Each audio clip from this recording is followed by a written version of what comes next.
Si Kazuya ay isang walang kwentang talunan na iniwan ng kanyang kasintahan dahil sa pagiging isang sunod-sunurang walang gulugad.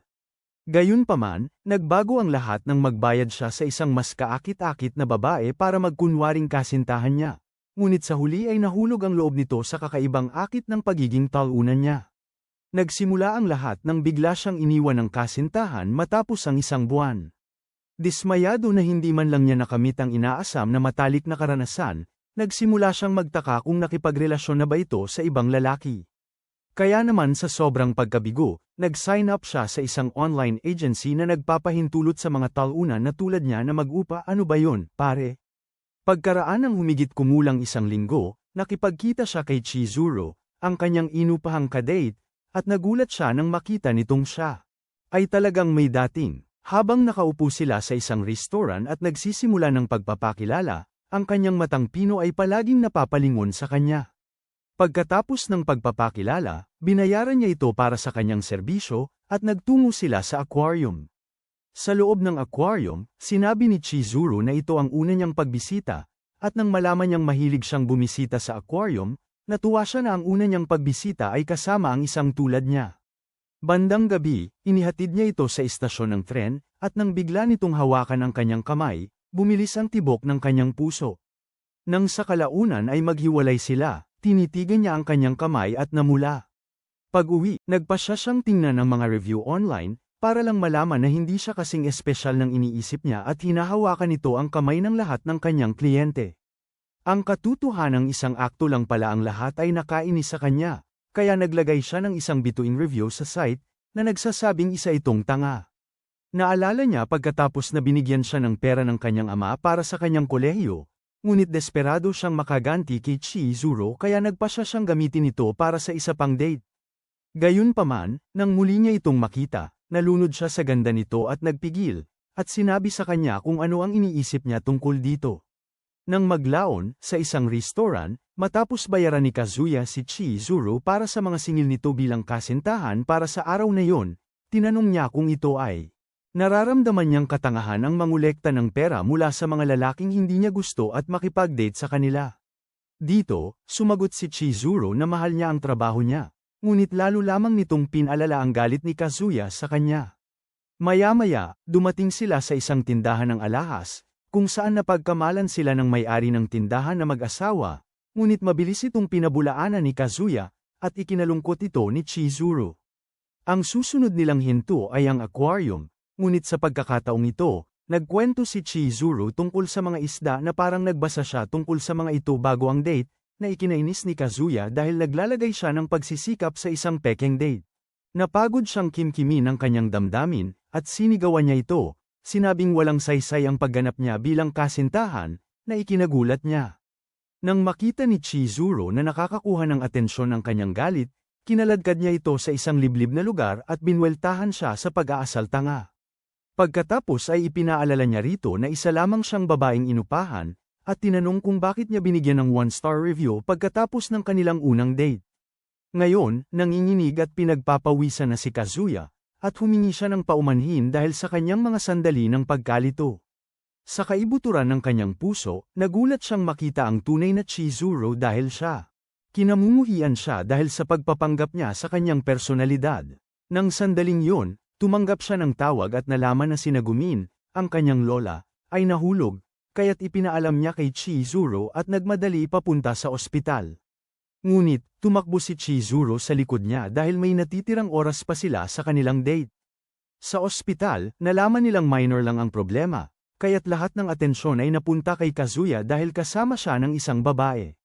Nang tanungin ni Nagumin kung si Chizuru ang kanyang girlfriend, biglang sinabi ng kanyang tatay na malamig na hindi sapat ang lalaking yun para makuha ang ganun kagandang babae. Nakaramdam ng paglabag si Kazuya na nervyosong. Biglang nasambit na si Chizuru ang kanyang kasintahan, bagamat ang pahayag ay ikinagulat ni Chizuru, na pagkatapos ay umasta na parang kasintahan at opisyal na nagpakilala.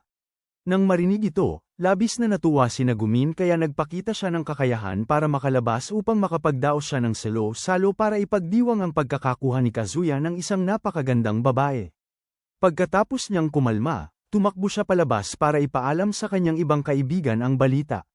Naguluhan, tinanong ni Chizuru si Kazuya kung paano nakakakilala na si Nagumin ng ibang pasyente sa ospital, para lang malaman na hindi ito ang unang beses ni Nagumin sa lugar na yon. Nagsimulang magpanik si Chizuru dahil ang kanyang lola ay pasyente rin sa ospital, at hindi siya.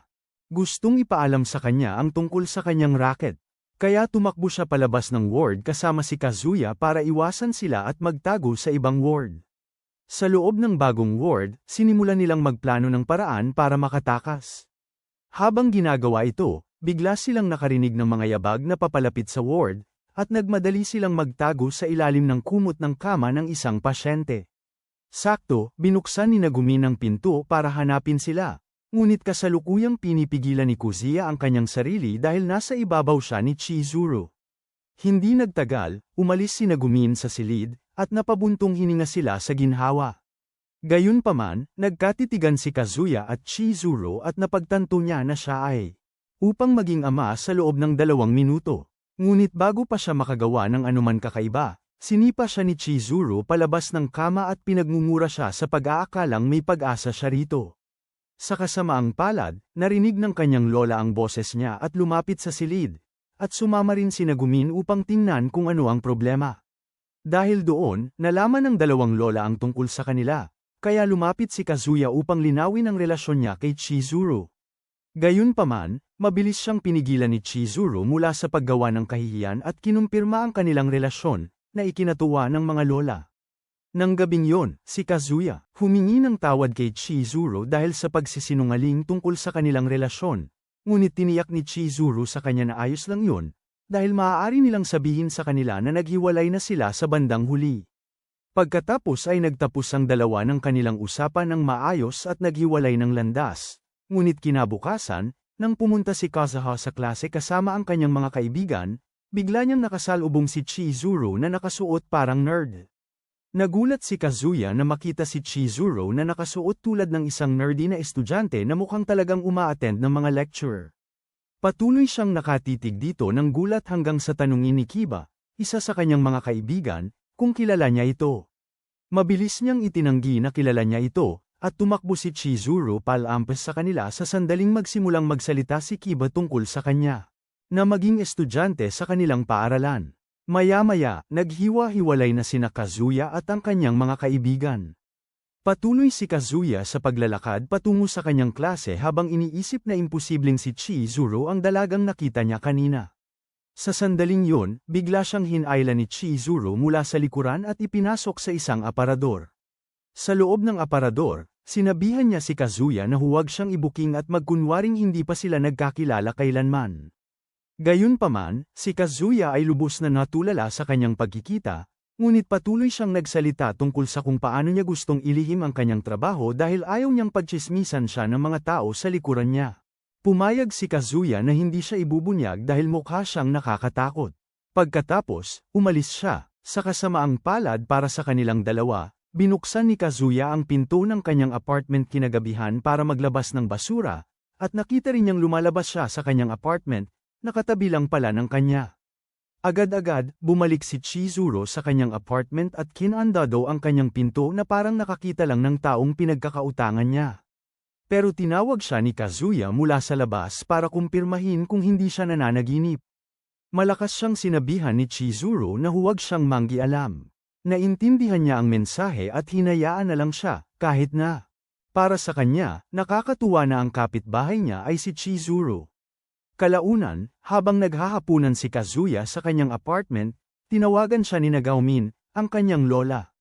Habang nag-uusap sila, naramdaman ni Kazuya na ito na ang pinakamagandang oras para sabihin kay Nagumin ang katotohanan tungkol sa kanyang pagpapanggap sa sinubukan niyang banggitin ito. Ngunit pinutol siya ni Nagumin sa gitna ng pag-uusap at ipinabatid na malapit na siyang dumating sa lugar nito, kaya dapat tawagan niya si Chizuru upang magpunta. Agad na nagpanik si Kazuya. Hindi lang magulo ang kanyang apartment, kailangan din niyang mag-book ng isang rental girlfriend na linggo ng maaga ayon sa tuntunin ng ahensya. Dahil ayaw niyang saktan ang damdamin ni Nagumin, desperado siyang pumunta upang salubungin si Chizuru at nagmamakaawa na maging kasintahan niya sa huling pagkakataon. Pakiramdam ni Chizuru ay katawa-tawa siya sa biglaan niyang hiling, lalo na't pareho silang sumang-ayon na sabihin sa kanilang mga lola na naghiwalay na sila. Ipinaliwanag ni Kazuya ang kanyang sarili sa pagsasabing nagustuhan talaga ni Nagaumin si Chizuru, kaya hindi pa niya kayang sabihin ito sa kanya. Sa kabila ng kanyang paliwanag, tumanggi si Chizuru at malakas na isinara ang pinto sa kanyang mukha matapos sabihin sa kanya na mayroon siyang pasok sa eskwela. Ulat para matapos. Hindi nagtagal ay dumating si Nagaumin at pinuna ang marumi niyang apartment dahil sa kalat nito. Pagkatapos ay umupo siya sa tabi ng bintana, nag-scroll sa kanyang telepono hanggang sa nainip siya at nagtanong kung kailan darating si Chizuru. Mabilis na umarte si Kazuya at lumabas ng kanyang apartment para magkunwaring tawagan siya, ngunit diretsyong tumakbo sa apartment ni Chizuru. Matapos niyang mapabukas ang pinto sa pamamagitan ng pagsisinungaling na siya ay isang delivery man, mabilis siyang nagmakaawa na sumama ito sa kanya, kahit 10 minuto lang, ngunit sinipa siya ni Chizuru bilang tugon at agad na isinara ang pinto nito. Gayunpaman, nang bumalik si Chizuru sa kanyang kusina upang maghanda ng hapunan, nagsimula siyang maawa kay Kazuya. Samantala, si Kazuya ay nasa kanyang apartment at nakaluhod upang sabihin kay Nagaumin ang katotohanan habang binubuksan ni Chizuru ang kanyang balkonahe upang marinig ang pinag-uusapan nila. Mabilis na inakala ni Nagaumin na iniwan na siya bago pa man siya magsimulang magpaliwanag. Itinuro niya na malamang napagod na si Chizuru sa kanyang kapabayaan at nahihiya lang siyang sabihin ang totoo. Tinanong ni Kazuya kung galit sa kanya si Nagaumin, ngunit sumagot si Nagaumin na hindi naman siya kailanman naging babero, kaya siya ay lubos na natutuwa. Nang nahulog ang loob ni Chizuru sa kanya. Habang nangyayari ito, naririnig ni Chizuru ang lahat at nagsisimulang maawa kay Kazuya. Kaya nang nagsisimulang lumubog si Kazuya sa awa sa sarili tungkol sa kung paanong ang isang kontrabida tulad ni Chizuru ay hindi kailanman mahuhulog ang loob sa kanya, biglang pumasok si Chizuru sa kanyang apartment dala ang hapunan na niluluto niya kanina. Nagsinungaling siya na matagal siyang nakarating dahil sa pagluluto, at nang nagtatakang itanong ni Kazuya kung ano ang ginagawa niya sa kanyang apartment, agad siyang umasta na parang nobya. Si Nagaumin naman ay tuwang-tuwa na mali ang kanyang teorya. Tumakbo patungo sa. Yakapin siya na para bang kakahanap lang niya sa matagal nang nawawalang anak. Pagkatapos ng hapunan, nagpaalam na si Nagaumin, ngunit bago siya tuluyang umalis, sinabi niya kay Kazuya na isama si Chizuru sa susunod na bisitahin niya ito sa ospital. Bumalik naman si Chizuru sa apartment niya, ngunit bago siya makapasok, pinigilan siya ni Kazuya para bayaran siya upang masamahan niya ito sa pagbati kay Nagaumin sa ospital sa susunod na punta nito. Bilang tugon, tinanggap ni Chizuru ang alok niya ngunit inutusan nitong huwag kailanman kumilos na parang magkakilala sila sa eskwelahan, at kung kailangan niyang makipag-ugnayan dito, dapat itong gawin sa pamamagitan ng agency ng lugar. Pagkatapos ay ipinaalam niya rito na susundan niya ito sa loob ng 1 oras tuwing bibisita ito kay Nagaumin, na sinasabing ginagawa lang niya ito para kay Nagaumin.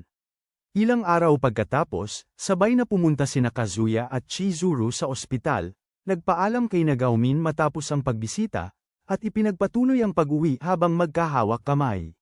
Sa kasamaang palad para sa kanilang dalawa, nakasalubong nila sa kalye ang matatalik niyang kaibigan, sina Kibei at Kuri. Sa simula, naisip nilang sinusubukan ni Chizuru na hikayatin si Kazuya na sumali sa isang kulto dahil hindi sila naniniwalang makakakuha siya ng ganoong kagandang babae, ngunit nainis si Kazuya. At bigla niyang nasabi na nobya niya si Chizuru. Ang pahayag na ito ay lubos na ikinagulat nilang tatlo at maging siya. Ngunit nagawa na ang bagay. Kaya isinabuhay ni Chizuru ang papel ng nobya at umamin na matagal na silang nagde-date.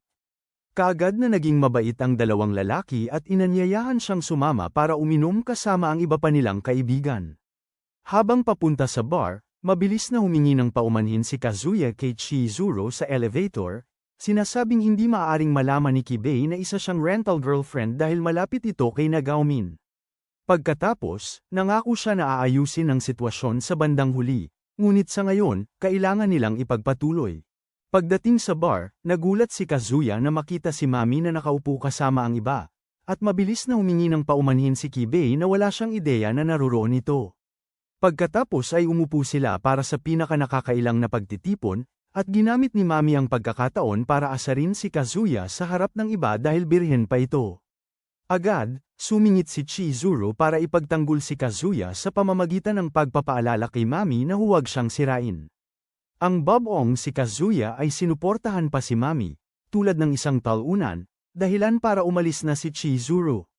Matapos ang inuman, naglakad si Mami kasama si Kazuya, at habang sila'y nag-uusap, biglang naramdaman ni Kazuya ang pangangailangan na samuka at tumakbo sa isang sulok para gawin iyon. Pagkatapos niyang matapos, nagsimulang maging mabait si Mami sa kanya, at inabutan niya ito ng tubig na inumin. Habang iniinom niya ito, pabalik-balik sa isip niya ang katotohanan na mabait ito sa kanya kumpara noong sila pa. Kaya nilakasan niya ang loob na itanong kung gusto nitong pumunta sa bahay niya. Tinitigan siya ni Mami ng may pagdududa, dahilan para mabilis niyang linawin na hindi siya nagpaparamdam ng masama, kundi gusto lang niyang ipakita ang kanyang isda. Hindi nagtagal, lumihis siya sa usapan at nagsimulang magpakatanga sa pamamagitan ng pagbanggit kung gaano ito ka-cute, kaya nagsimulang si Mami para tapikin ang ulo niya na parang isang litong golden retriever para pakalmeyan siya. Dahil dito, natauhan siya, at nagsimula siyang mag-isip kung paano niya sinusubukang makakuha ng babaeng hindi naman siya gusto, habang pinababayaan si Chizuru. Samantala, si Mami, tumigil sa pagtapik sa kanyang ulo at nagsimulang magsalita ng masama tungkol kay Chizuru sa anyo ng payo dahil akala niya ay nagde-date sila. Sa kabutihang palad, sa wakas ay naglakas loob si Kazuya at ipinagtanggol si Chizuru bilang tugon, dahilan upang inosenteng magtanong si Mami kung ano ang kanyang nagawang mali. Humihingi ng paumanhin si Kazuya sa pagiging bastos, ngunit kahit talagang gusto niya ito, kaya't hindi niya maisekmura ang makita itong nagsasalita ng masama tungkol kay Chizuru. Sinubukan namang ipagtanggol ni Mami ang sarili, ngunit tumakbo si Kazuya para hanapin si Chizuru. Pagdating sa bahay, tinawagan niya ang apartment ni Chizuru upang makita na kada rating lang nito. Tinipon niya ang lakas ng loob para humingi ng tawad dito, ngunit ipinaalam ni Chizuru na hindi siya galit dahil mahigpit na negosyo lang ang kanilang relasyon. Tinanong niya kung naibalik niya ba siya, at sumagot siya na hindi lang siya nagkamali, mas pinasama pa niya ang mga bagay-bagay. Pagkatapos ay umiyak siyang humingi ng tawad sa pagkasangkot niya rito sa gulo niya. Ngunit pinasigla lang siya nito sa pagsasabing na marahil ay may pakialam pa rin siya rito. Tinanong din niya kung gusto nitong ipagpatuloy ang kanilang rental arrangement para patuloy siyang makasama nito. Lubha nitong ikinatuwa ang puso niya kaya't yamakap ito, ngunit sa halip ay gumawa siya ng isang biglaan at matinding pagkilos patungo sa mukha nito upang magtakda ng hangganan. 2 linggo pagkatapos, sumama si Kazuya sa kanyang mga kaibigan upang pumunta sa isang beach resort, kahit hindi niya gusto ang ideya, dahil makikita niya si Mami dahil iisa lang ang kanilang grupo ng magkakaibigan. Ipinabatid ni Kibay sa kanya na partikular na hiniling ni Mami na imbitahan nila siya at si Chizuru. Pagkatapos ay tinanong ni Kibay kung bakit hindi niya inanyayahan si Chizuru upang samahan sila, at mabilis siyang nakaisip ng kasinungalingan. Di naglaon, nakarating silang lahat sa beach resort, at nagpasya si Kazuya na kausapin si Mami upang malaman niya kung ano talaga ang nararamdaman nito para sa kanya, dahil inimbitahan siya nito sa biyahe. Lihim sa kanya, galit pala si Mami na mabilis siyang naka-move on, ngunit sa halip na sabihin ito sa kanya, nagpasya siyang umasal tulad ng isang profesional na hater na may wifi at nag-tweet tungkol dito sa kanyang burner account, na nangangakong paghihiwalayin sila. Sa dalampasigan, nagpasya si Mami na umupo kasama si Kazuya at humingi ng tawad sa pagiging insensitive niya sa huling pagkikita nila. Habang patuloy silang mag-usap, sinimulan niyang ibalik ang masasayang pinagsamahan nila sa loob ng 1 buwan ng kanilang pagde-date, kasama na kung paano nila planong pangalanan ang kanilang magiging unang anak, si Maya. Pagkatapos, ibinanggit niya ang katotohanan na hindi na magkakaroon ng Maya, dahil lumipat na ito sa ibang babae. Nagsimulang masamahan ng pakiramdam si Kazuya na pinag-iisipan niyang sabihin sa kanya na ang pinagsasamahan nila ni Chizuru ay isang palabas lamang, at siya ang tunay niyang mahal. Kaya nagpasya siyang sabihin ang totoo, ngunit bago pa niya ito masabi, pinutol sila ng kaibigan ni Mami. Paglingon niya sa kaibigan, nabigla siya nang makita na si Chizuru, nakasuot ng pang-nerd, ay kasama nila. Pagkatapos, nalaman niyang ang lahat ng babae ay mula sa parehong departamento, at bumabati rin si Chizuru sa kanya ng inosente, na tila ba ngayon lang sila nagkakilala, bago lumisan. Patuloy siyang nakatingin kay Chizuru habang papalayo ito, nagpapasalamat na walang nakakilala sa kanya dahil iba ang gamit niyang pangalan sa eskwelahan, hanggang sa inistorbo siya ni Mami upang ipagpatuloy ang sinasabi niya rito kanina. Nagduda si Kazuya dahil nasa beach si Chizuru kaya nang tawagin siya ni Kibay upang sumama sa pamimili, mabilis siyang tumakbo upang salubungin ito. Sa mall, pumunta siya sa palikuran upang isipin kung paano niya masasabi kay Mami nang hindi nalalaman ng iba pa nilang kaibigan. Dahil pagtatawanan lamang siya, habang nangyayari yun, pumasok si Chizuru na akala niya ay walang tao sa lugar. Pagkatapos, sinamantala niya ang pagkakataon para kausapin siya sa palikuran at tanungin tungkol sa kanyang misyon sa dalampasigan. Nalaman niya na sinama lamang siya ng kanyang kaibigan, kaya ipinaalam niya rito kung paano siya nagsisimulang mapalapit kay Mami, at baka magkaroon nga siya ng pag-asa. Pagkatapos, sinabi niya na ayaw niyang mabigla ito kung sakaling ang sitwasyon niya kay Mami ay magdulot para sila ay magkabalikan. Gayunpaman, may kakaibang pakiramdam si Chizuru tungkol dito at ipinabatid sa kanya na wala siyang pakialam sa kanyang sitwasyon, pinapaalalahanan siya na ang kanilang relasyon ay mahigpit na para sa isang kasintahan na nirerentahan at kliyente. Habang ginagawa yun, tinawag ni Mami ang pangalan niya mula sa labas dahil may narinig siyang ingay, at nagsimula silang magpanik pareho, siya at si Chizuru. Pagkatapos, lumabas siya ng palikuran para salubungin si Mami, na agad nagtanong kung sino ang kausap niya. Mabilis siyang nagsinungaling na tumatawag siya sa telepono, ngunit pinapaalalahanan siya ni Mami na naiwan niya ang kanyang telepono. Nagtataka, lumapit si Mami para buksan ang pinto upang makita kung sino ang kasama niya. Ngunit naunahan siya ni Chizuru at binuksan ito upang ipakita ang kanyang kaakit-akit na sarili matapos itapon ang kanyang nerdy na itsura para batiin si Mami. Noon din, sumama sina Kaiba at Kuri sa kanila para salubungin siya. Pagkatapos, itinuro ni Kuri na siya. Naabala si Chizuru, kaya mabilis na nag-imbento si Kazuya ng kasinungalingan na nananatili pala ito sa lugar at bumibisita sa pamilya nito hanggang sa maging malaya siya, at nagpasya siyang imbitahin ito sa dalampasigan. Si Mami naman, napansin ang figura ni Chizuru at mabilis na isinara ang kanyang damit bago ito salubungin at humingi ng paumanhin para sa huli nilang pagkikita. Maya-maya, bumalik sila sa dalampasigan at nagsimulang magtanong kay Chizuru tungkol sa lugar. Kahit sinubukan ni Kazuya na sagipin siya, hindi nito napigilan ang iba na magtanong, kaya mabilis siyang nagpaalam upang lumangoy. Ganap na iniwan si Chizuru. Habang nasa tubig, nagsimulang magtaka si Kazuya kung gaano siguro siya kinamumuhian ngayon ni Chizuru, nang biglang tawagin siya ni Mami. Paglapit niya, nalaman niyang nawala ni Mami ang kanyang pulse eres sa tubig. Habang hinahanap niya ito, bigla silang nagkalapit, at yumukod si Mami upang halikan siya. Matapos niyang gawin ito, humingi siya ng tawad dahil sa paggulat sa kanya, sinabing hindi niya gaanong makontrol ang kanyang sarili. Pagkatapos ay sinabi niya sa kanya na kumilos ng normal kapag bumalik sila upang salubungin ang kanilang ibang mga kaibigan bago siya umalis. Di nagtagal pagkatapos, bumalik sila upang maglaro ng card games kasama ang iba. Pero ang isip ni Kazuya ay hindi mapakali tungkol sa paghahalikan nila ni Mami. Naisip niya na nagseselo si Mami dahil sa kanyang pagiging malapit kay Chizuru, at gusto siyang balikan nito. Biglang nag-ambala ang kanyang pag-iisip nang tumawag si Nag-Omen, at nagpaalam siya para sagutin ito, para lang malaman na malapit na itong lumabas mula sa ospital.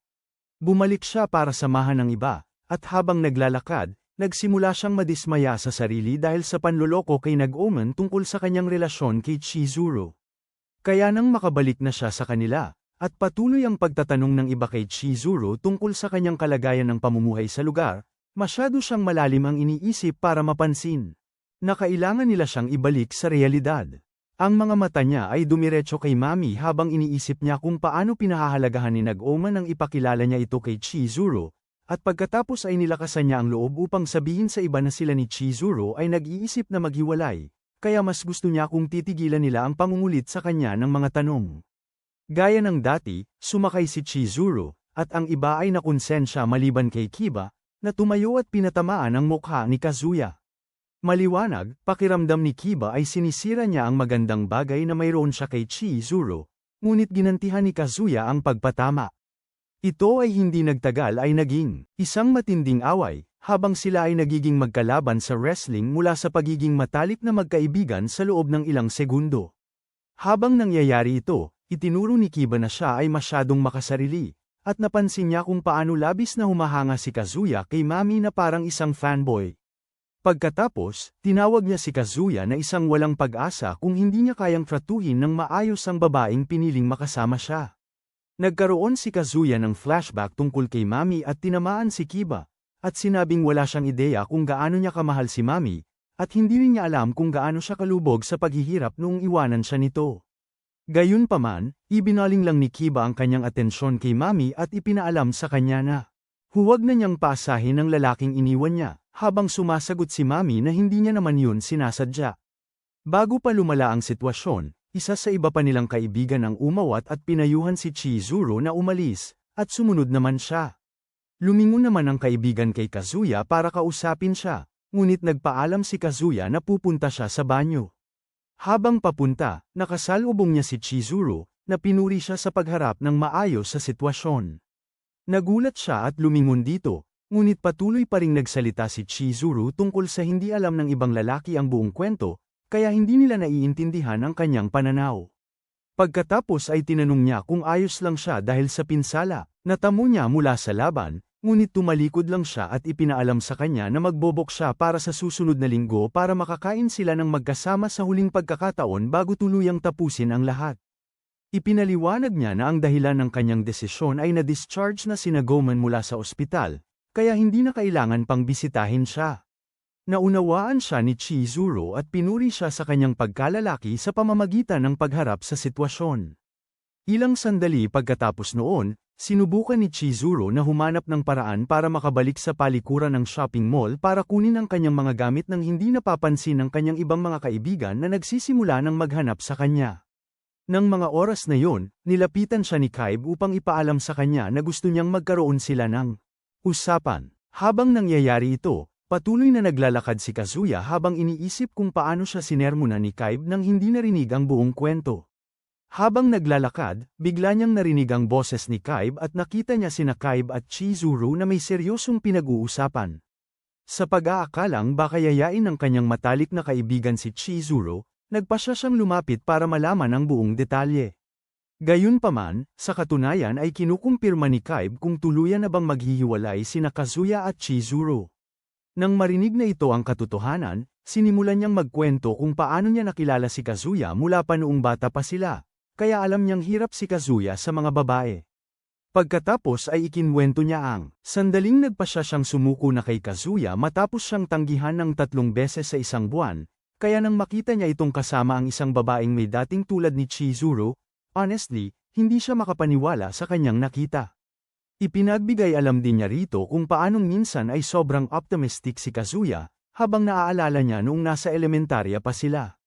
Tila, minsang nagkamali si Kaiba at nasira ang paso ni Kazuya nang hindi sinasadya, na naging dahilan upang tumubo ang damo sa kanyang paso sa halip na ang morning glory na ipinag-utos sa kanilang itanim. Ang lahat ng pagsisikap na kumbinsihin siya na hindi bulaklak ang tumutubo sa kanyang paso ay nabigo, at patuloy niyang diniligan ang halaman na tila nakasalalay dito ang kanyang buhay, at nagtatala pa nga siya sa isang journal tungkol dito.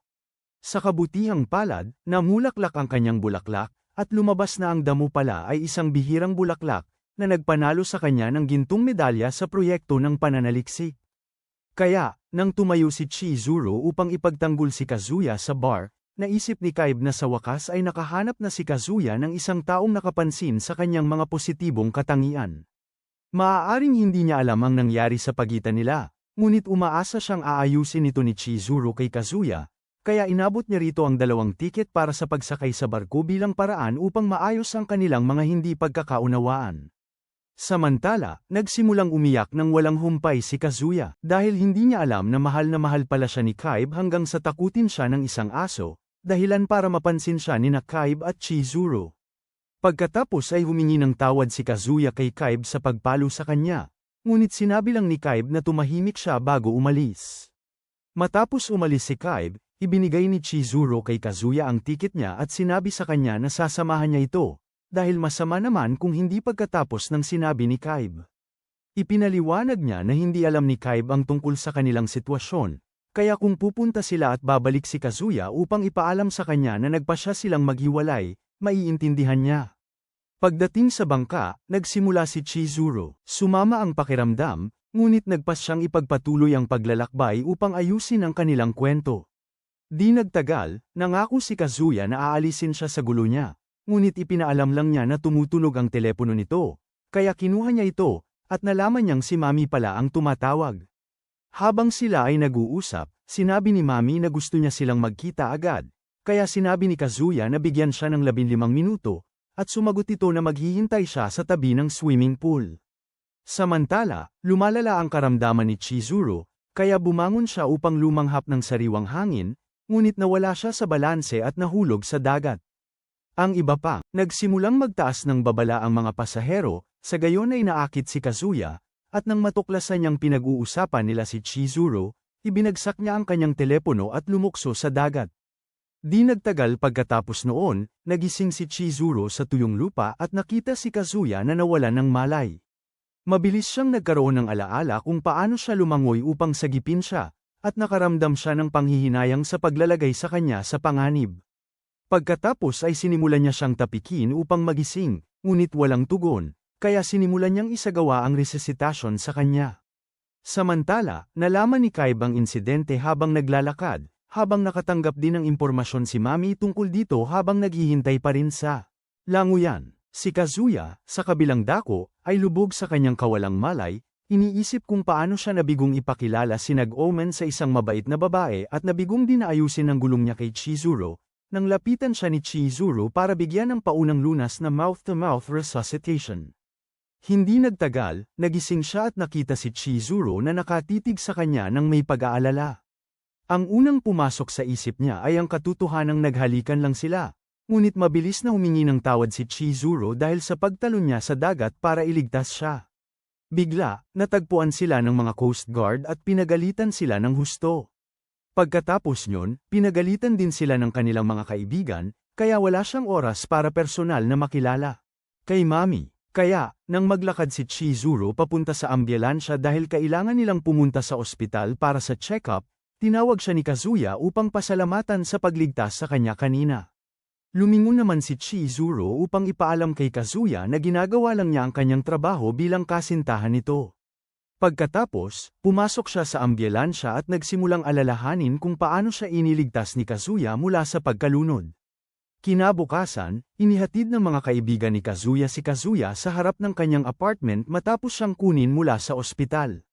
Ngunit bago sila umalis, inutusan siya ni Kibay na tratuhin ng maayos si Chizuru. Iginiit ni Kazuya na maghihiwalay pa rin sila, na mas komplikado ito kaysa sa iniisip niya. Ngunit sinuntok siya ni Kibay muli at ipinaalala sa kanya na isinugol niya ang buhay niya para rito. Kaya iyon ang pinakadakilang kahulugan ng pag-ibig. Pagkaalis nila, nagpatuloy si Kazuya sa kanyang apartment at nagsimulang isipin kung paano siya niligtas ni Chizuru noong nakaraang araw. Hindi niya rin ito pinansin kaagad dahil naniniwala siyang hindi kailanman magkakagusto si Chizuru sa kanya. Habang abala siya, nakasalubong niya si Chizuru, nakagagaling din lamang sa ospital, sa entrada at sinabihan siyang lumayo at doon mag-asal kediri sa ibang lugar. Kaya, lumayo siya at pinanood itong naglakad patungo sa apartment niya. Tapos tumakbo siya, para makipagkita sa kanya upang ipaalam na nakapag-book na siya at ihuhulog ang pera para sa serbisyo nito sa kanyang postbox. Bilang tugon, pinasalamatan siya ni Chizuru at pumasok sa kanyang apartment habang nagtatapos siya na ang pagbuhay niya sa kanya ay isang paraan lang ng pagpapanatiling buhay sa kanyang kliyente. Sa loob ng kanyang apartment, patuloy niyang iniisip kung paano tanging isang hanggal lang ang magpapahintulot sa sarili na mahulog ang loob dito, ngunit naantala nang nagpadala ang kanyang mga kaibigan ng kanilang mga group picture sa kanilang group chat. Agad na nakuha ng mga larawan ni Mami ang kanyang atensyon at kumuha siya ng tisyo upang lumutang sa pantasya. Habang ginagawa ito, biglang sumingit sa kanyang pag-iisip ang mga imahe ni Chizuru at habang lalo niyang pilit na inaalis ito, lalo itong bumabalik. Pagkatapos niya, ay tapos na, bigla niyang napagtanto na ang kanyang nararamdaman para kay Chizuru ay lumagpas na sa puntong walang balikan. Makalipas ang 2 linggo, sinundan niya sina Gomen at ang kanyang mga magulang sa isang biyahe patungo sa isang resort para sa kanilang tinutukoy na health tourism. Kahit nalabag sa kanyang loob ang ideya, sinundan niya sila dahil ito ay tungkol sa kanilang kalusugan. Pagdating nila doon, nalaman niya na si Sayutaso, ang lola ni Chizuru, ay sasama rin sa kanila at agad niyang tinanong kung bakit siya naroroon. Sumagot sina Goman na gumaling na si Sayutaso at pinalabas na ng ospital, kaya nagpasya silang maglakbay ng magkakasama upang magdiwang. Pagkatapos ay siya nagsisimulang lumingon-lingon para tingnan kung nandoon din si Chizuru, na nagpaisip sa kanyang ina kung anong problema niya. Di nagtagal, ipinaalam ni Goman sa kanya na hiwalay ang magiging silid niya dahil ang tanging silid na nakuha niya ay para sa sarili niya at kay Sayutaso. Kaya, iniabot niya ang susi at umalis siya, hindi nalalaman na kumikilos ang mga lola na parang mga bihasang tagatambal. Pagdating sa silid, nagulat si Kazuya nang makitang bukas ang pinto, kaya pumasok siya upang mag-ayos ng gamit. Habang nakaupo siya, nakonsensya siya na kailangan niyang ipaalam sa kanila ang balita tungkol sa paghihiwalay nila ni Chizuru sa gitna ng magandang biyaheng ito, nang bigla siyang makarinig ng may lumalabas mula sa palikuran. Lumabas si Chizuru mula sa palikuran, upang humingi ng tulong kay Sayutaso sa kanyang buhok. Ngunit nagulat siya nang makita si Kazuya na nakatitig sa kanya. Agad niyang tinanong kung ano ang ginagawa nito sa silid, ngunit si Kazuya ay naguguluhan din tulad niya habang nakatitig ito sa kanyang dibdib, dahilan upang dali-dali siyang magtakip ng maayos at dumiretso sa pasukan. Pagkatapos ay sinundan siya ni Kazuya na parang isang tutang sawi sa pag-ibig upang tanungin kung saan siya pupunta. At galit siyang humarap upang sabihin dito na malinaw na pinagtagpo sila ng kanilang mga lola at kakausapin niya ang mga ito ng masinsinan. Pagkatapos ay pumasok siya sa elevator at sinabi kay Kazuya na gamitin ang hagdan. Paglapit sa kanila, hinikayat sila ng mga lola na magsaya dahil magkasintahan naman sila, ngunit itinuro ni Chizuru na sobra na ang pagbabahagi ng silid dahil hindi pa sila lumalampas sa linya. Ikinagulat ng mga lola ang pahayag na ito, at mabilis na pinuri sila ni Sayutaso dahil sa pagiging mahinhin. Hinikayat naman nila ang dalawa na lumampas na sa linya at isara ang kanilang pinto bago pa nila maipaliwanag ang kanilang argumento. Dahil dito, bumalik sila sa kanilang magkasamang silid upang pag-isipan kung ano ang susunod na gagawin. Habang nagsisimula silang magplano, hindi maalis ni Kazuya ang tingin sa katawan ni Chizuru at nagsimulang magtaka kung paano niya makakayanan ang gabing yun. Si Chizuru, sa kabilang banda, nagpasya siyang manatili sa silid sa magdamag dahil ayaw niyang masayang ang pera ng kanyang lola. Pagkatapos, inihayag niyang maliligo siya, ngunit paalis na siya ay lumingon siya upang ipaalam kay Kazuya na sasabihin niya sa kanilang mga lola na sila ay naghiwalay na. Pagdating sa paliguan, nakita niya si Gomin doon, at nagpasya si Gomin na paliguan siya, kahit na nagpasya na siyang hindi gagawin ito. Habang ginagawa yun, nalaman ni Chizuru na ang araw ng paggunita sa asawa ni Gomin ay sa araw na yun at masaya siyang ibahagi ang isang malungkot na araw sa kanya at sa kanyang lola. Dahil dito, biglang nakonsensya si Chizuru, at tinanong niya si Gomin kung ano ang gagawin niya kung malaman niyang nagsinungaling siya tungkol sa isang bagay. Gomin ay sumagot na siya ay magiging mapag-unawa dahil walang taong nabubuhay ng hindi nagsisinungaling, at ang pahayag na ito ay nagpainit sa kanyang puso. Kaya nang bumalik siya sa silid, nakasalo niya si Kazuya sa hapunan. Naging mas mabait siya rito at tumawa pa sa isang kalokohang ginawa nito. Kalaunan ng gabing yon, nag-alok pa siyang magbahagi ng silid, na lubos na ikinagulat ni Kazuya. Nagtataka si Kazuya kung bakit biglang gusto ni Chizuru na magkasama sila sa iisang silid. Nagpagala-gala ang kanyang isip habang ang di gaanong matalinong lalaki ay nagsimulang mag-isip na maaaring may mas malalim na intensyon si Chizuru sa kanya. Habang nangyayari yun, nakikita na siya ni Chizuru, kanyang salamin at agad siyang pinaintindihan. Pagkatapos ay nilinaw niya ang sitwasyon sa pagsasabing ang dahilan ng alok ay dahil manghihinayang siya kung matutulog ito sa pasilyo, lalo pat karapatan din itong magamit ang mga serbisyong iniaalok ng silid. Nangako rin siyang idudulog ito sa Tokyo District Court kung magtatangka itong gumawa ng anumang kalokohan sa kanya. Kinagabihan, nahirapan si Kazuya na matulog habang napupuno ng mga iniisip tungkol kay Chizuru ang kanyang isip. Kaya naman, nilakasan niya ang loob na magtanong kung bakit niya sinubukan siyang iligtas sa dalampasigan kahit na isa lamang siyang kliyente. Tumanggi siyang sumagot sa kanya, kaya umupo ito para tingnan ng mas malapit. Tinititigan ang kanyang natutulog na anyo at sinisimulang isipin kung gaano siya kalakas, cab 8, at katuwid.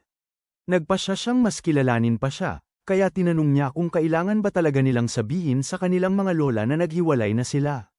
Inamin niya na alam niyang isa siyang problematikong kliyente, ngunit pakiramdam niya ay magiging mas mabuting bersyon siya ng kanyang sarili kung mananatili siya sa piling nito, kaya gusto niyang ipagpatuloy ang pag-arkila sa kanya. Muli siyang sinalubong ng katahimikan, kaya sinubukan niyang matulog, ngunit naantala ng pumayag itong pahintulutan siyang umarkila sa kanya ng kaunting panahon. Pagkatapos, ipinaalam niya rito na ang kanilang pangunahing prioridad ay ihinto ang kanilang mga kasinungalingan sa paraang hindi makakasakit sa kanilang mga lola, at ang pinakamahusay na paraan upang magawa iyon ay para sa kanya. Para magkaroon ng totoong nobya. Ilang araw pagkaraan, ipinaalam niya sa mga kaibigan na nagpasya silang magpatuloy sa pagdedate ni Chizuru pansamantala. Labis silang natuwa sa balita, maliban kay Kiba na biglang nakaramdam ng selos, na nagpataka sa kanya kung ano nga ba ang eksaktong problema ni Kiba. Habang nangyayari ito, pinanunood sila ni Mami mula sa malayo na may masamang tingin. Hindi nagtagal pagkatapos, umupo sina Kazuya at Chizuru para magkape upang pag-usapan ang kanilang kasunduan. Sinabi ni Chizuru na kailangan niyang ipagpatuloy ang pagsingil dito para sa kanilang serbisyo, at maaari itong maging tapat sa kanyang mga review sa site ng ahensya niya. Gayunpaman, ganap na lumilipad ang isip ni Kazuya habang sinisimulan niyang isipin kung gaano siya kahanga-hanga kapag nasa girlfriend mode siya. Ang pagtatanong ni Chizuru tungkol sa kanyang sirang telepono ang nagpabalik sa kanya sa kanyang ulirat, at ipinaliwanag niyang nalaglag niya ito habang tumalon siya mula sa lancha, pero hindi raw big deal dahil gumagana pa rin ito ng maayos. Pagkatapos ng date, nakasalubong ni Kuri sina Kazuya at Chizuru habang pauwi sila, at tinawag ni Kuri si Chizuru na maswerte dahil madali siyang nakakakuha ng date. Pagkatapos, ipinagmalaki niya na galing din siya sa date kasama ang bago niyang nobya, na ikinagulat ni Kazuya hanggang buto dahil hindi tulad niya. Tunay ang kasintahan ni Kuri. Iminungkahi ni Kuri na mag-double date sila at iminungkahi pa ang susunod na weekend bago umalis. Hindi nagtagal, nagpatuloy si Kazuya sa kanyang paglalakbay pauwi ng mag-isa at nagtaka kung anong klaseng dalaga ang talagang nahulog kay Kuri. Habang malalim pa sa pag-iisip, biglang may dalagang nakabunggo sa kanya at mabilis na umalis, iniwan siyang nalilito. Sa sumunod na weekend, nagkasama-sama sina Kazuya, Chizuru, at Kuri para sa isang wall climbing event, at nagpaalam si Kuri para sunduin ang kanyang kasintahan. Pagkaraan, bumalik siya kasama si Ruka, ang kanyang kasintahan, at nakita ni Kazuya na siya ang dalagang nakabunggo. Nakasalamuhan niya noong nakaraang araw. Pagkatapos ay tiningnan niya ito ng mas malapitan at nalaman niyang maganda pala talaga ito, kaya pala ipinilit ni Kuri na mag-double date sila. Sinimulan na nila ang aktibidad, at nalaman din ni Kazuya na isa pang dahilan kung bakit gusto ni Kuri na mag-wall climbing sila ay dahil bihasa siya rito. Sumunod naman si Chizuru at nalaman niyang isa pang dahilan sa pagpili ni Kuri ay dahil nakatitig ang edukadong sarili ni Kuri sa likuran ng dalaga habang umaakyat sila sa pader. Sumunod si Kazuya para sa kanyang turn, ngunit bigo siya ng matindi sa loob ng isang buong oras. Si Ruka din, banu rito, kaya natutuwa siyang may kasama siya sa kapalpakan. Maya-maya, tinanong ni Kazuya si Kuri kung paano siya nagkaroon ng isang napakagandang babae, ngunit hindi naiintindihan ni Kuri ang ibig niyang sabihin dahil mayroon naman siyang Chizuru, kaya inosente siyang nagtanong kung sinusubukan itong mga liwa. Itinanggi ito ni Kazuya, kaya pinayuhan siya ni Kuri na magpakalalaki dahil iyon ang nagpahulog ng loob ni Ruka sa kanya. Kaagad, tinawag ni Ruka si Kuri, kaya pinuntahan niya ito, na nag-iwan kay Kazuya na mag-isa. Sumunod sa kanya si Chizuru ilang sandali pagkaraan para humingi ng paumanhin sa pag-iwan sa kanya ng mag-isa dahil masyado siyang nalibang sa gawain. Malungkot na sumagot si Kazuya na ayos lang, pero hindi nabasa ng tama ni Chizuru ang ekspresyon ng mukha niya at naisip niyang masama ang loob nito dahil sa pagkabigo nitong maibalik ang ex niya. Kaya naman hinikayat niya ito na huwag sumuko, pero hindi talaga interesado si Kazuya dahil gusto na niya si Chizuru. Pagkatapos ay inistorbo sila ni Ruka para makipag-usap kay Chizuru, at lumabas sila ng magkasama. Gayunpaman, nang mawala sila sa paningin, biglang tinanong ni Ruka si Chizuru kung isa siyang rental girlfriend. Kahit nagulat, sinubukan ni Chizuru na basta na lang itanggi ito, pero umalis lang si Ruka. Kaya naman bumalik si Chizuru para sabihin kay Kazuya at ipaalam ang usapan nila ni Ruka, at hindi naman si Kazuya. Tanggapin mo itong balita ng maayos. Lubos siyang nawala ng kontrol dahil kapag nalaman ni Kuri, sasabihin niya ito sa buong kolehiyo. Itinuro ni Chizuru na dahil hindi pa nasasabi ni Ruka kay Kuri, marahil ay hindi pa siya sigurado, kaya iminungkahi niya na gamitin nila ng tama ang kanilang mga galaw. Sa kabutihang palad, iniwan ni Kuri si Ruka ng mag-isa upang pumunta sa palikuran, kaya ginamit ni Chizuru ang pagkakataon upang linawin ang sitwasyon. Gayunpaman, hindi kumbinsido si Ruka at hiniling niya na maghalikan sila. Upang patunayan ang kanyang punto, lumapit si Chizuru kay Kazuya na may determinadong tingin at hinalikan siya, bagamat ginamit niya ang kanyang palad upang takpan ang mga labi nito. Hindi alam ni Ruka dahil ginagamit ni Chizuru ang kanyang telepono para takpan ang kanilang mga mukha, kaya nang matapos si Chizuru, napagpasyahan niyang hindi niya ito makumpirma dahil hindi niya nakita ng malinaw ang buong pangyayari. Bumalik si Kuri sa tamang oras para itanong kung anong nangyayari sa pagitan nila, at ginamit ni Kazuya ang pagkakataon para gumawa ng dahilan tungkol sa pagbisita ni Chizuru sa kanyang lola, kaya nagpaalam na si Chizuru. Maya-maya lang, sinamahan ni Kuri at Kazuya si Ruka sa subway, at nagpaalam si Kuri sa kanya, na ikinagulat ni Kazuya dahil umaasa siya na may mas matalik na mangyayari sa pagitan nila. Pagkaalis niya, Kuri nagdahilan upang kumuha ng regalo para kay Ruka, ngunit may iba pang plano si Kazuya. Kaya nang umalis si Kuri, sinundan ni Kazuya si Ruka sa pag-asang mapipigilan ito sa pagbubunyag ng sekreto kay Kuri. Si Ruka naman ay naghihintay na sa kanya, kaya nang makasalubong niya ito, napagpasyahan ni Ruka na pinatunayan lamang ng patago niyang pagkilos ang kanyang punto. Agad namang sinubukan ni Kazuya na itanggi ang relasyon, ngunit tumalikod si Ruka upang umalis. Sinundan naman ito ni Kazuya, kaya bumaling si Ruka upang sabihin sa kanya na huwag. Ngunit hindi sinasadyang napahawak ang kamay nito sa kanyang dibdib sa proseso. Dahil dito, galit niyang sinuntok ito sa mukha, inakusahan siya ng lumalampas sa ilang hangganan, at sabihin sa kanya na lumayo rito kung ayaw niyang humarap sa malaking problema sa batas. Ngunit, tumanggi si Kazuya na sumuko at patuloy siyang sinusundan dahil nakataya ang kanyang reputasyon sa eskwelahan. Ipinabatid niya kay Kazuya na ligtas ang kanyang sekreto sa kanya. Ngunit hindi pinagkakatiwalaan ni Kazuya ang kanyang mga salita, kaya humingi siya ng tawad at sinabing sinubukan lang niyang pagtripan sila dahil akala niya ay sila ay isang seryosong magkasintahan, at doon niya lang nalaman na si Chizuru ay isang rental. Mas inaalala ni Kazuya kung paano niya panalaman ito, ngunit mabilis siyang nagtanggol at ipinaalam na hindi niya maibibigay sa kanya ang impormasyong yun. Pagkatapos ay sinubukan ni Kazuya na kumuha ng voice recording mula sa kanya, na nagsasabing hindi niya isisiwalat ang sekreto nito, ngunit tumakbo siya palayo. Mabilis siyang hinabol ni Kazuya habang hindi sinasadyang nawala ang kanyang apak at nahulog mula sa hagdan. Nang makita ito, kusang kumilos ang likas na ugali ni Kazuya, at pareho silang napunta sa sahig sa isang napakailang na sitwasyon. Mabilis niya itong itinulak palayo, at ipinaliwanag ni Kazuya na kumilos siya ng ganoon dahil hindi niya makita na masaktan ang kasintahan ng kanyang kaibigan. Nagpatuloy siya sa pagmamakaawa sa pamamagitan ng pagsasabing kung mabunyag ang kanyang sekreto, masasaktan din si Chizuru, at kahit na siya ay rental lang. Siya ang pinakamabuting kasintahan na mahihiling ni Newman. Dahil dito, nakonsensya si Ruka, kaya nagpakatotoo siya rito at ipinaalam na isa rin siyang rental girlfriend. Nang gabing yun, pinatawag ni Kazuya si Chizuru para sa isang kagyat na pagpupulong sa isang restoran upang ipaalam sa kanya ang pinakahuling kaganapan. Labis na nabigla si Chizuru sa narinig at nagdamdam dahil may kasamahan na sumusubok na ilagay siya sa panganib, kaya kinuha niya ang kanyang telepono upang hanapin si Ruka habang nagsimulang magtaka si Kazuya kung sila ay nasa isang date dahil nasa restaurant sila. Ipinabatid ni Chizuru sa kanya na nahanap na niya ang profile ni Ruka, pinutol ang kanyang pag-iisip, at sinimulang basahin ang profile ni Ruka. Dahil dito, lubos na nagkaroon ng katuturan sa kanya habang naiisip nito na maaaring hinanap din nito ang pangalan niya online. Kinabukasan, naghintay si Kazuya kay Kuri na dumating sa campus dahil nag-text na siya dito kanina para ipaalam na kailangan nilang magkita.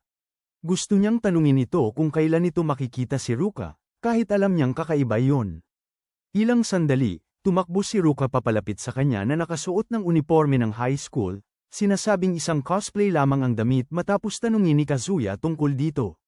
Nagsimulang makaramdam ng kakaiba si Kazuya dahil kung biglang sumulpot si Kuri, magiging masamang balita yun para sa kanilang dalawa. Pagkatapos ay ipinaalam ni Ruka sa kanya na naroon siya, para makita siya, na nag-iwan sa kanya ng pagkalito. Sa sandaling yun, nakita niya si Kuri mula sa malayo at mabilis na tumakbo para magtago kasama nito sa isang silid-aralan, na para bang may iniiwasan sila. Sa loob ng silid-aralan, biglang niyaya ni Ruka na magyakapan sila, ngunit narinig niyang papalapit ang boses ni Kuri sa kanila, kaya nagtago siya kasama nito sa ilalim ng desk habang nagsisimulang hanapin siya ni Kuri sa silid-aralan. Sa gitna nito, biglang hinatak ni Ruka ang kanyang kamay para yakapin siya at nagsimulang mag-type sa kanyang telepono na para bang walang kabuluhan sa kanya ang kanilang kasalukuyang sitwasyon. Hindi nagtagal, biglang umingay ang kanyang telepono, at lumabas na siya. Sinusuri ang kanyang pulso upang makita kung umiibig siya kay Kazuya. Inakala ni Kazuya na umalis na si Kuri sa klase, at sinimula ni Kazuya na pagsabihan si Ruka dahil sa pagtatangkang isama sila sa gulo kay Kuri. Humingi ng tawad si Ruka, ngunit napansin ni Kazuya na kanina pa pala pinapanood ni Kuri ang kanilang eksena. Pagkatapos ay nagtanong si Kuri kung bakit sila magkasama, at mabilis na sinubukan ni Kazuya na ipaliwanag ang kanyang sarili. Sabi niya, naroon talaga si Ruka para makita si Kuri, at tinawag si Ruka upang patunayan ang kanyang kwento, ngunit pinahamak siya ni Ruka at pinasalamatan si Kuri sa pagrente sa kanya noong nakaraang araw. Biglang namutla si Kuri at tumakbo palabas ng silid-aralan sa kahihiyan.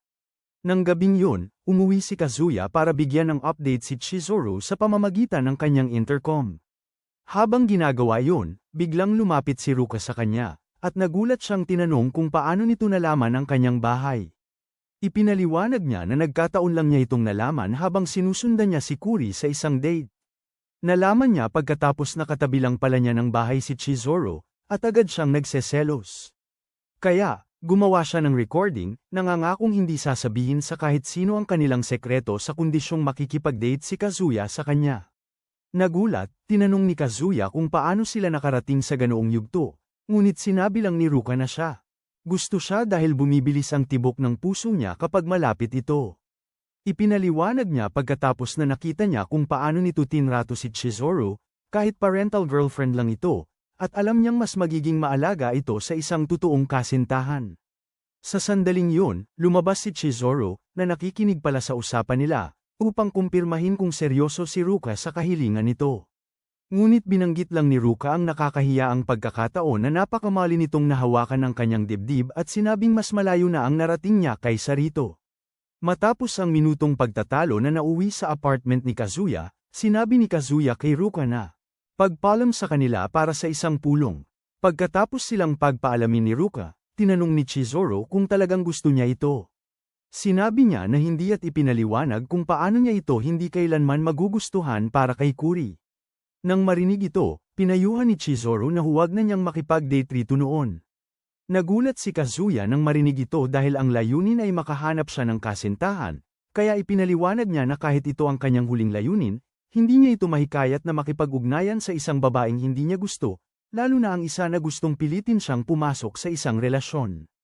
Habang patuloy silang nag-iisip ng mga paraan upang mapigilan si Ruka na ibunyag ang sekreto, nagpasya si Kazuya na palihim na dumaan sa balkonahe upang magtapat kay Kuri mismo, ngunit nalaman ito ni Ruka at sinundan siya.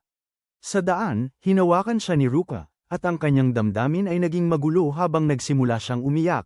Ngunit nakawala si Kazuya at humingi ng paumanhin na hindi niya kayang saktan ang damdamin ni Kuri. Dahil dito ay lalo lang umiyak si Ruka, at si Chizuru, na nanunood ng buong sitwasyon, ay pumagitna at pinayuhan siyang makipag-date kay Ruka dahil makakatulong ito para hindi na siya ma-stress sa pagsasabi kay Kuri, sa gayon ay mapoprotektahan ang kanyang trabaho. Pagkatapos ay pinayuhan niya itong ilagay si Ruka sa isang panahon ng pagsubok pansamantala. Ilang linggo na ang nakalipas simula ni Kazuya ang kanyang trial period kay Ruka, at talagang nai-stress siya ng husto dahil napakamakapit nito. Isang araw, biglang sumulpot si Ruka sa campus para sorpresahin siya dahil tumanggi siyang makipag-ugnayan dito, dahilan para mabilis siyang luminggo-linggo upang matiyak na hindi sila nakita ni Kuri. Pagkatapos ay dinala niya ito sa isang liblib na bahagi ng campus upang pakiusapan na huwag ipaalam kay Kuri ang tungkol sa kanila. Bagamat pakiramdam ni Ruka ay hindi naman nila kailangang magtago dahil isa lang naman siyang rental girlfriend ni Kuri, pumayag siya rito dahil sinabi naman niyang okay siya sa isang trial, at ayaw din naman niyang ilagay ito sa alanganin. Pagkatapos ay kumapit siya rito at inaya silang manood ng pelikula. Sa katapusan ng linggong yun dahil ramdam na ang diwa ng Pasko. Tahimik na pumayag si Kazuya, nagpapasalamat na ang sandala ng braso ang maghihiwalay sa kanila habang nanonood ng pelikula, at sumaya si Ruka. Sa hindi nila nalalaman, pinanunood pala sila ni Chizuru mula sa malayo, at sa unang pagkakataon, nakaramdam siya ng selos sa kanilang pagiging malapit. Nang gabing yun, nagpadala ng text si Kazuya na nagsasabing hindi siya makakapunta para sa pelikula sa katapusan ng linggong yun, kahit na nagsisinungaling siya. Pagkatapos, humiga siya sa kanyang kama, tahimik na nagnanais na sana makasama niya si Chizuru sa Pasko. Isang ideya ang biglang sumagi sa kanyang isip, at agad siyang nag-book sa kanya para sa Pasko. Para lang malaman na puno na siya. Pagkatapos ay nagtataka siya kung bakit pa niya ginagawa ang trabaho dahil nakatira siya sa isang sirang gusali, at hindi siya ang tipo na madaling paikutin ang mga lalaki. Dumating na rin sa wakas ang araw ng Pasko, at pumunta siya sa bangko para tingnan ang kanyang natitirang balanse, para lang malaman na kailangan niyang humanap ng trabaho kaagad. Sakto noon, nilampasan siya ni Chizuru sa pagtakbo para makipagkita sa isang gwapong lalaki, at kahit na nagpatuloy siyang maglakad palayo, huminto siya sa kanyang paglalakad at nagtataka kung baka boyfriend niya ang lalaki.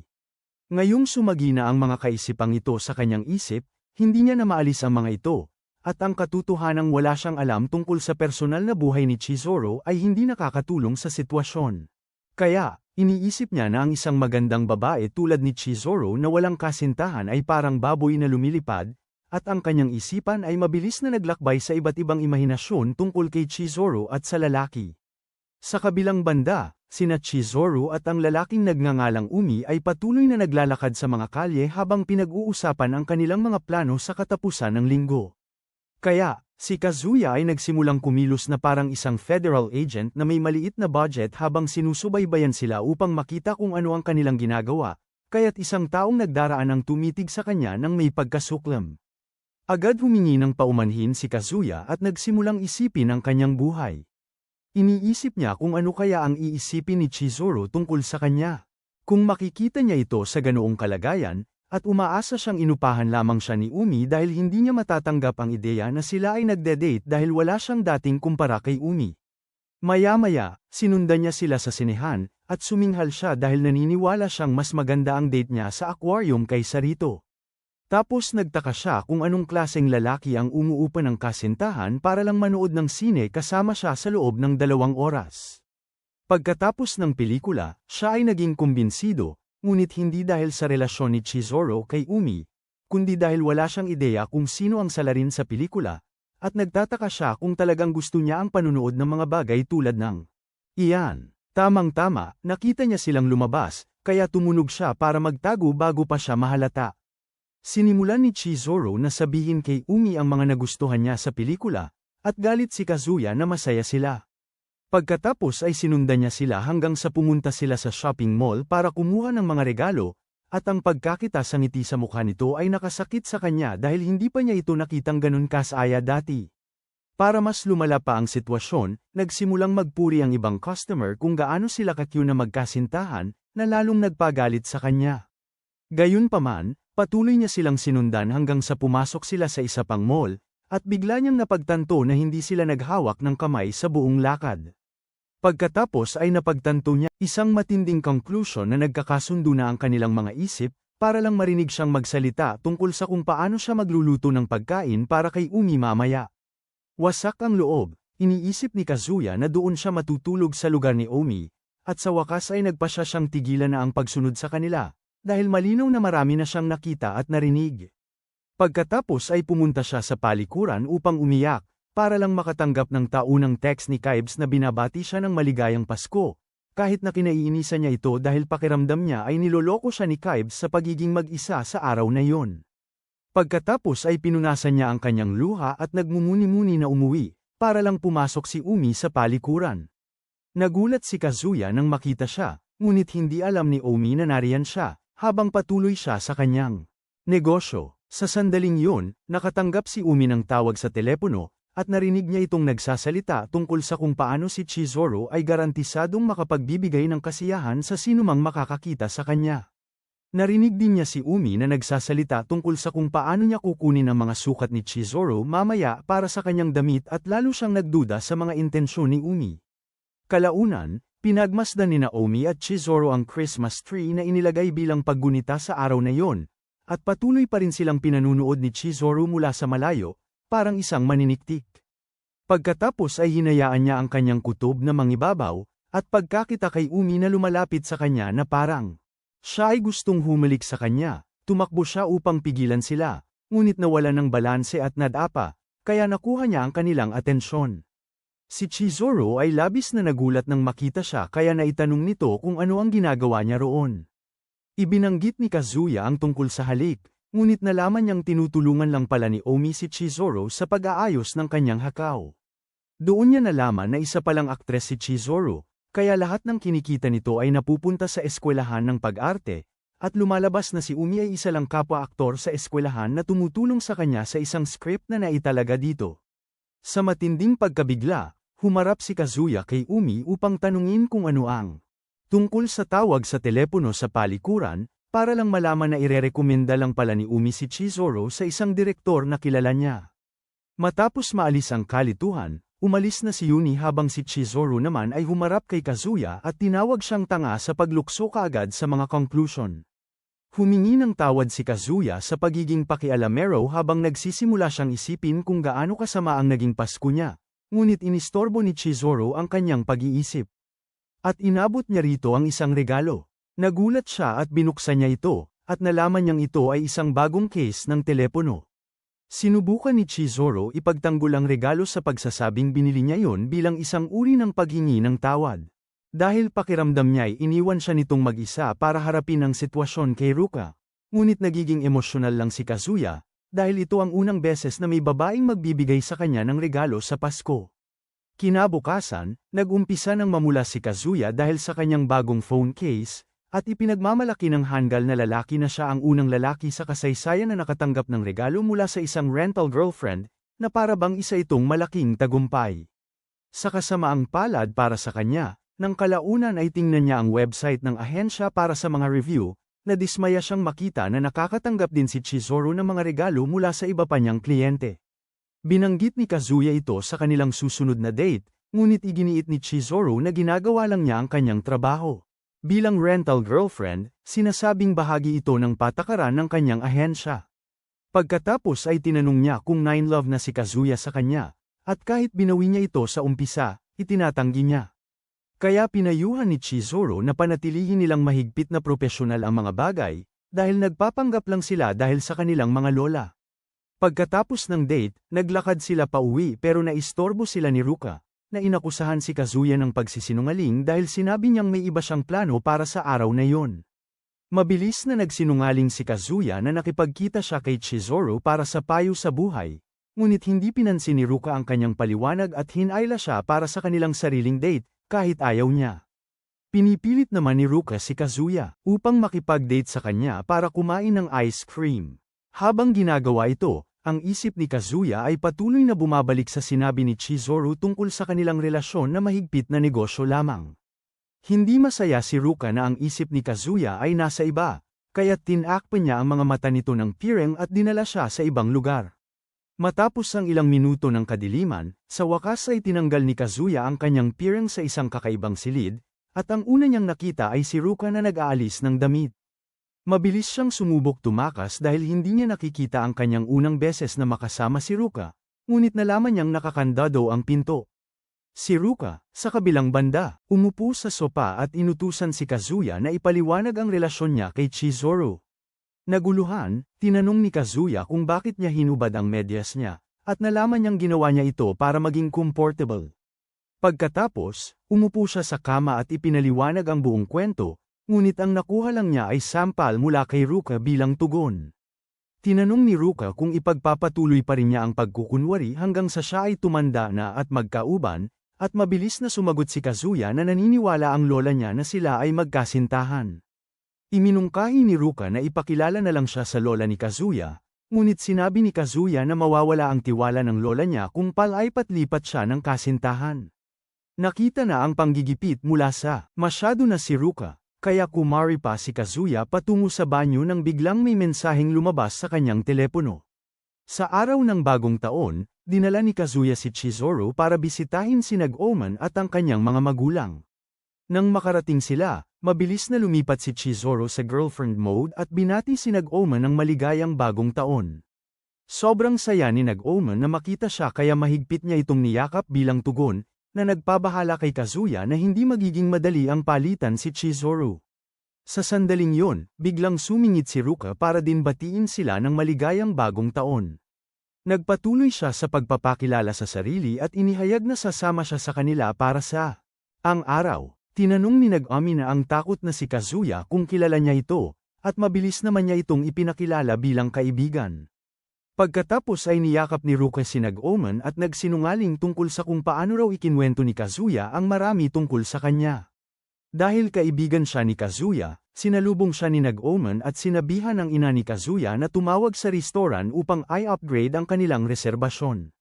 Kaya nagpatuloy silang lahat sa paglalakad papunta sa restoran, at mabilis na tinanong ni Chizuru si Kazuya kung paano nalaman ni Ruka ang tungkol sa pulong. Naisip ni Kazuya na siguro yun ang panahong pinilit niya siya, ngunit tumanggi siyang sabihin ito kay Chizuru. Pagdating sa harapan ng restoran, tinanong ni Nag-Omen ang tungkol sa relasyon ni Ruka kay Chizuru. Mabilis na sumingit si Kazuya para magsinungaling na magkaibigan lang sila, at yun din ang dahilan kung paano siya napalapit dito. Idinagdag din ni Chizuru sa kasinungalingan na magkaibigan ang kanilang mga magulang, ngunit biglang nabanggit ni Ruka na siya ang nobya ni Kazuya. Nalilito, hiniling ni Nag-Omen sa iba na pumasok muna sa restaurant habang kakausapin niya si Kazuya ng pribado. Sumunod silang lahat, at sinaktan ni Nag-Omen si Kazuya dahil sa panloloko kay Chizuru. Ipinaliwanag ni Kazuya na hindi ganoon at nagsinungaling na si Ruka ay isang pathological liar.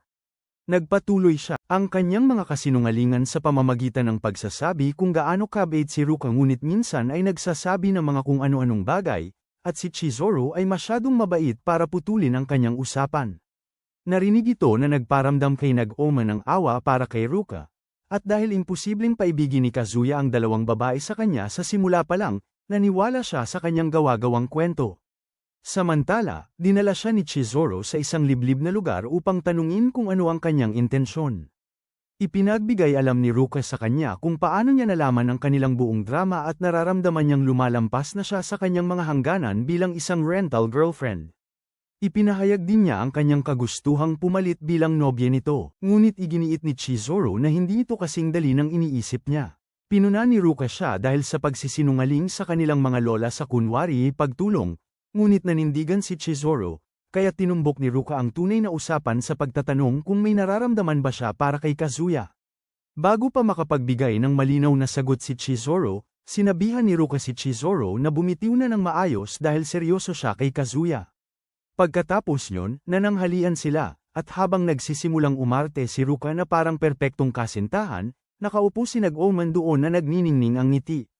Napansin ito ni Ruka at may kutob siyang may balak, kaya humiling siya ng pagkakataong makipag-usap ng sarilinan kay Kazuya.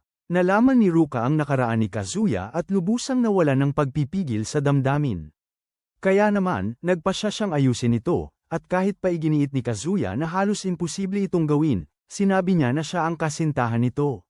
Naantig si Kazumi sa kanyang mga pinaggagawa, ngunit mabilis na nagpaalam dahil malapit na ang oras ng pagbisita sa dambana.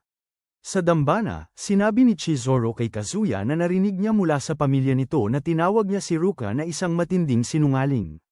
Pagkatapos ay inakusahan niya ito na nagpapalala ng sitwasyon, nang biglang sumingit ang ama ni Kazuya sa kanilang usapan at sabihing nawawala sina Nag-Omen at Ruka sa kasalukuyan. Samantala, sina Ruka at Nag-Omen ay kasalukuyan sa ibang bahagi dahil gustong ibunyag ni Ruka ang lahat ng detalye kay Nag-Omen ngunit hindi niya magawa. Pagkatapos ay nagsimulang magsalita si Nag-Omen kung gaano siya kasaya na kaibigan niya si Chizuru at nais niyang marinig ang marami mula rito. Ang marinig si Nag-Omen na masayang nagkukwento tungkol kay Chizuru ay nagpamulat kay Ruka kung gaano talaga ang pagmamalasakit ni Nag-Omen para sa kanya. Kaya sa pagmamadali ni Chizuru upang salubungin sila para alamin kung anong nangyayari, itinigil ni Ruka ang usapan at bumalik sila upang salubungin ang iba. Nalaman ni Kazuya kay Nag-Omen na hindi pa niya nasasabi ang sikreto, ikinaluwag ng kanyang loob. Kalaunan, nakipagkita siya kay Ruka upang opisyal na humingi ng tawad sa kanya at pasalamatan siya sa pagtatago ng kanyang sikreto. Sumagot si Ruka na nauunawaan na niya ngayon ang kanyang pananaw, Ngunit dahil girlfriend pa rin niya ito, plano niyang makuha ang pag-aproba ni Nag-Oman. Sa sumunod na linggo, nagpatuloy si Ruka sa pagtatrabaho sa Karaoke Village kung saan kasalukuyang nagtatrabaho si Kazuya ng part-time. Hindi ito ikinatuwa ni Kazuya, ngunit sinabi ni Ruka na ito lang ang lugar kung saan siya makakalapit sa kanya dahil nakatira ito sa parehong gusali ni Chizuru. Maya-maya, pumasok si Kibay at ang iba pa niyang kaibigan para kumpirmahing doon nga siya nagtatrabaho at kutsain siya tungkol doon. Pagkatapos ay pumasok sila sa isang silid para magpahinga at sumunod siya sa kanila pagkaraan ng ilang sandali, upang marinig lamang silang nagrereklamo kung paano si Kuri ay tila bukas ang ilaw, pero walang tao nitong mga nakaraang araw. Nalaman din niya na nag-imbestiga si Kibay kung ano ang posibleng problema at nakita niya ang pribadong account ni Kuri kung saan nagtutweet ito ng mga tungkol sa pagkabigo sa pag-ibig. Alam ni Kazuya na kakaiba ang kinikilos nito dahil sa sitwasyon nila ni Ruka at nagpasya siyang gawin ang isang bagay tungkol dito. Kaya pumunta siya para makipagkita kay Ruka at pinayuhan siya upang humingi ng tawad kay Kuri, ngunit hindi nakita ni Ruka ang pangangailangan dahil lumang balita na siya para sa kanya. Sa katapusan ng linggo na yon, natanggap ni Kazuya ang kanyang unang sweldo at sinimulang pag-isipan kung saan niya ito gagastusin. Habang nag-iisip, bumalik sa kanyang isipan ang sinabi ng kanyang mga kaibigan tungkol kay Kuri at iniisip niya kung ano ang ginagawa ni Kuri sa mga sandaling yon. Isang ideya ang biglang sumulpot sa kanyang isipan at pumunta siya upang tawagan ang intercom ni Chizuru upang humingi ng pabor. Kinabukasan, naghihintay si Kuri kay Kazuya upang magkita sila dahil nakatanggap siya ng text na nagsasaad na kailangan nilang magkita. Habang naghihintay, iniisip niya kung paano niya haharapin si Kazuya matapos ang kanyang nakaraang pagkapahiya. Nang sandaling yun, nilapitan siya ni Chizuru at inaya siyang sumunod dahil may nakahanda siyang nakakatuwang date. Nagtataka, sinubukan ni Kuri kumpirmahin kung siya ang nobya ni Kazuya, ngunit naunahan siya nito at ipinakilala ang sarili bilang kanyang rental girlfriend para sa araw na yun. Pagkarinig nito, maraming kaisipan ng bamaha sa kanyang isip at mabilis niya itong hinanap online para tingnan kung ito ay isang kalokohan. Nalaman niya pagkatapos na isa itong tunay na rental girlfriend at napagtanto niya dahil dito na ang sitwasyon niya ay katulad ng kay Kazuya. Hinawakan ni Chizuru ang kanyang kamay at tumakbo kasama siya, habang ang ibang mga lalaki sa kalye. Namangha sa kung gaano kakul si Kuri kasama siya. Dumating sila sa isang amusement park, ngunit si Kuri ay hindi pa rin makapaniwala sa nangyayari at nagtapos sa konklusyon na niloloko lamang siya nina Chizuru at Kazuya. Kaya nang bigyan siya ni Chizuru ng pass para sa sakay, gumawa siya ng dahilan para umalis. Ngunit habang paalis na siya, napaisip ng malakas si Chizuru tungkol sa kung paano siya mapipilitang mag-isa na pumunta sa parke. Dahil dito, nagsimulang isipin ni Kuri ang pinakamababaliw na bagay dahil mag-isa lang siya sa parke, na lalo lang makakaakit ng mas maraming lalaki sa kanya. Kawalan kung hindi niya tutulungan, kaya nagpasya siyang sumama. Mamaya sa gabi, nagpatuloy sila sa isa pang biyahe matapos sumakay sa marami sa buong araw at ibinahagi ni Kuri kung paano niya iniisip na ang mga lalaki ay napakatanga dahil nagbabayad sila sa isang babae para lumabas kasama nila. Pagkatapos ay binanggit niya kung paano sila nahuhulog sa damdamin para sa mga babae dahil sa ganda ng mga ito, kahit pa dapat ay mahigpit na propesyonal ang lahat. Bilang tugon, ibinunyag ni Chizuru kung gaano niya nagugustuhan ang katotohanang ipinapakita nila ang ganoong bahagi ng kanilang sarili na nagpapakita na sila ay mga romantiko, ngunit dahil hindi siya maaaring gumawa ng higit pa bilang isang rental girlfriend, ayos lang sa kanya na maging isang band-aid upang pigilan ang pagdurugo. Dahil dito, nakita siya ni Kuri sa ibang pananaw, at nararamdaman niyang sinumang lalaki na makakamit siya bilang kanyang tunay na nobya. Nakahanap ng magandang bagay. Nang gabing yun, pinasalamatan ni Kuri si Chizuru sa paglalaan ng oras nito sa kanya. Sinabi niya na alam niyang pinlano niya ang lahat kasama si Kazuya dahil sa sitwasyon ni Ruka, at masaya siya dahil nagkaroon siya ng maraming kasiyahan. Nagpatuloy siya upang bayaran ang kanyang serbisyo, ngunit pinigilan siya ni Chizuru, sinabing nabayaran na siya. Nagtaka si Kuri kung sino ito, at bigla, lumitaw si Kazuya mula sa kanyang pinagtataguan. Nagpaalam si Chizuru upang gumamit ng banyo para bigyan ng dalawang lalaki ng espasyo para mag-usap. Pagkaalis niya, ipinaliwanag ni Kazuya ang kanyang buong sitwasyon kay Kuri at humingi ng tawad sa pagsisinungaling sa kanya. Inakala ni Kazuya na magagalit si Kuri sa kanya, Ngunit bigla na lang bumulala si Kuri ng malakas na tawa habang kinukwento niya kung paano napunta si Chizuru sa isang nakakainis na kliyente. Matapos niyang mahimasmasan, sinabi ni Kuri na masaya siya na si Kazuya ay isa ring birhen na parang walang swerte tulad niya. At nagsimulang magkwento kung paano niya inisip na kakaiba na nakuha ni Kazuya ang isang ganoong babaeng may dating sa simula pa lang. Si Kazuya, na naiinis na sa kalokohan ni Kuri, nagpa siya na gumanti sa pamamagitan ng pagpaparinig sa kanya sa kung paano halos nawalan siya ng interes sa panlasa ng sangkatauhan nang magpakita siya kasama si Ruka sa kanilang double date. Ito ay pagkatapos humantong sa isang matinding batuhan ng patama hanggang sa mapagod ang dalawa at sumabog sa tawa. Sa mga sandaling yun, bumalik si Chizuru sa kanila, at sinamantala ni Kazuya ang pagkakataon upang umalis upang hindi na niya maubos pa ang oras ng kanilang date. Pagkaalis ni Kazuya, sinabi ni Chizuru kay Kuri na samahan siya. Dahil dito, napagtanto ni Kuri na dumating lang si Kazuya upang humingi ng tawad sa kanya, at nagtaka siya kung bakit ginawa niya yun dahil hindi naman niya sana malalaman yun sa sarili niya.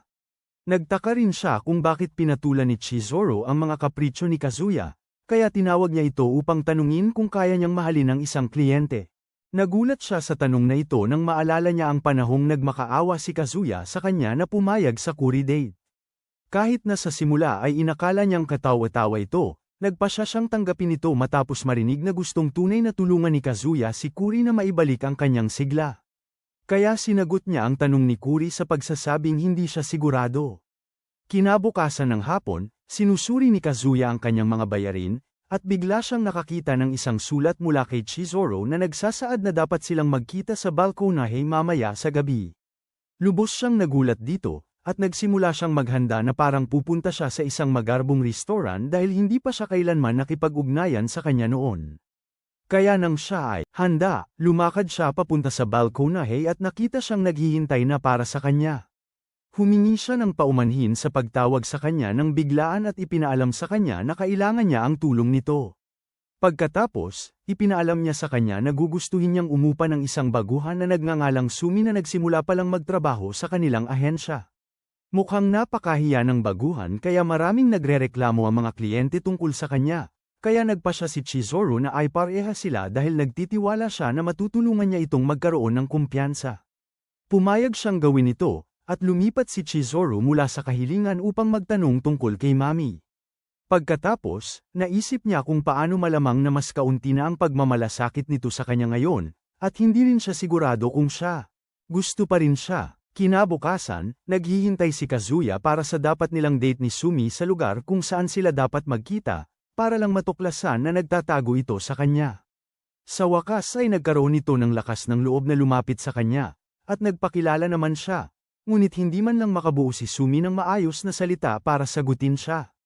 Tumigil siya sandali para tingnan siya at nakita niyang talagang kaakit-akit ito, na ang tanging kakulangan ay mahiyain ito.